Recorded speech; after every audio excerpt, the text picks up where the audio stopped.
समय व्यतीत हुआ, बुढ़ापा आ गया। क्या? बुढ़ापा आ गया। लोगों ने कहा अरे बुढ़ऊ, अब तो तुम्हारी मरने की उम्र आ गई, कम से कम भले आदमी दान तो कर ही ले। तो जब उन्होंने दान का जबरदस्ती कहा कि भले आदमी दान कर लो, बोले आप लोग नहीं मानते हो तो चलो दान कर ही लेते हैं।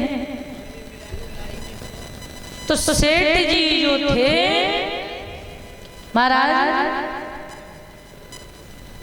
सेठ जी जो थे, सेठ जी ने क्या किया, एक मंदिर में गए, चांदी का सिक्का निकाला और एक मंदिर में पहुंचे हनुमान जी के। इतनी टाइट चांदी का सिक्का पकड़े हुए, लेकिन लाइन काफी लंबी थी महाराज, लंबी लाइन लगी हुई थी। उन्होंने देखा अभी तो बहुत टाइम लगेगा, धीरे धीरे धीरे धीरे धीरे धीरे आगे पहुंचे। मंगलवार का दिन था। मंदिर पे जब नंबर आया सिक्के के चढ़ाने का, तो उन्होंने क्या किया, जैसे ही हाथ खोला तो पसीना तो आ ही जाए, अब टाइट दबाओ।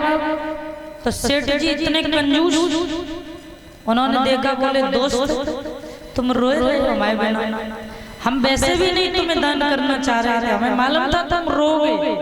तो उन्होंने वो सिक्का लिया, पुनः जेब में रख दिया। बोली गोविंद भगवान की, सच्चे दरबार की। जगत गुरु बल्लवाचार्य जी के पास जाकर के बोले महाराज अब मरने का समय आ गया, कोई मैं भक्ति करना चाहता हूँ, सच बात है भक्ति करना चाहता हूँ, अब तुम ऐसे उपाय बता दो महाराज जी गुरुदेव कि पैसा एक खर्च न हो और भजन पूरो हो जाए, भगवान की प्राप्ति हो जाए। बोले पैसा ना खर्च हो, भगवान भी मिल जाए। जवाब दिया सुनो सेठ जी, ऐसा करो सुबह थोड़ा जल्दी उठने का प्रयास करो और घंटों बैठना सीखो पहले, और बैठने के बाद में आप ऐसा करना, मन में लड्डू गोपाल जी को गंगा स्नान कराना, शर्करा से स्नान कराना, शहद से स्नान कराना, दूध से स्नान कराना, चंदन बंदन कराना, फिर उनके लिए दूध मिश्री डाल के उनको भोग लगाना। अब सब क्रियाएं जब बता दें, थोड़ी देर यही नित्य प्रताप करो। तो एक दिन हो गया, 2 दिन हो गया, मनी की पूजा मन हो रही है, 5 वर्ष हो गए बैठे बैठे। अब तो सेठ जी घंटों बैठे रहते हैं, मन ही मन में पूजा कर रहे हैं और मन ही मन में ठाकुर जी को नहला रहे हैं, क्योंकि आत्मा में ही परमात्मा का वास होता है।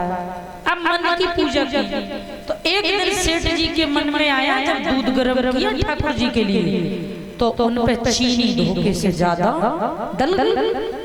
अब देखो पूजा मन की हो रही, इतने खो गए, बोले चीनी जाना डल गई, अब जो 2-3 दिन के लिए और हो जाती, चलो अभी कुछ नहीं, दूध गर्म नहीं हुआ, ले चीनी निकाल ली। और जैसे ही हाथ बढ़ाया तो गोविंद ने हाथ को पकड़ लिया। बोले अरे बाबा, अब बता, तूने कहा था कि पूजा मन की बताओ, ऐसी पूजा बताओ जिसमें 1 रुपए खर्च न हो, अब तेरा इसमें क्या लग गया? ये तो पूजा मन की हो रही, और फिर भी तूने ईमान डुला करके चीनी निकालने का कोशिश की।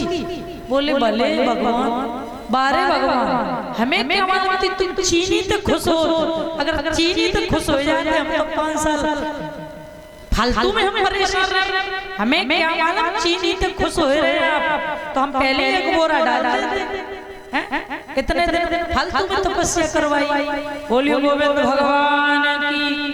तो कभी कभी जो कंजूस लोग होते हैं ना, कितना भी भरा हो लेकिन भगवान भी चाहते नहीं है अपराधियों का, वो भी नहीं चाहते हैं। वास्तविक धर्म की तरफ देखी जाए तो यहाँ पर वही इंसान आ पाएगा कथा सुनने के लिए।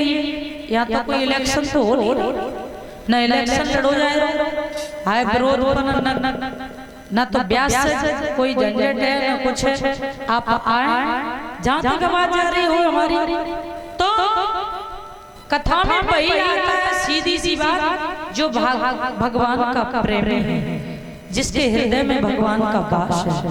बोलिए गोविंद भगवान की। अब राक्षस प्रवृत्ति होगी वो नहीं आ पाएगी, वास्तव में नहीं आ पाएगी। तो कहने का भाव तो पूजा करो लेकिन मन से करो। ये नहीं है कि मानो घंटों जब भी राम राम राम राम राम वो छिरिया बच्चा का हुआ है जे बच्चा को सिखाए मारो खेत, हाँ फिर राम राम राम खाओ को लली लला द्वारे आएगो तो ये पुकारे ही मर रही है इनते हटाओ दूध, फिर राम राम राम। तो इस तरीके से पूजा नहीं करो। पूजा क्या करते हैं? मंदिर में जाते हैं, मंदिर के ठीक सामने खड़े हो जाएंगे, 1000 2000 4000 का जूता पहने हुए हैं, जूता ऐसी जगह पे उतारेंगे जो जूतों दिखे रहे वो मंदिरों दिखो रहे, और पूजा करेंगे कैसे कि तुमेव माता च पिता तुमेव बंधु च सखा, तुमेव जूता लगाए च सखा, तुमेव माता जूता लगाई फिर देख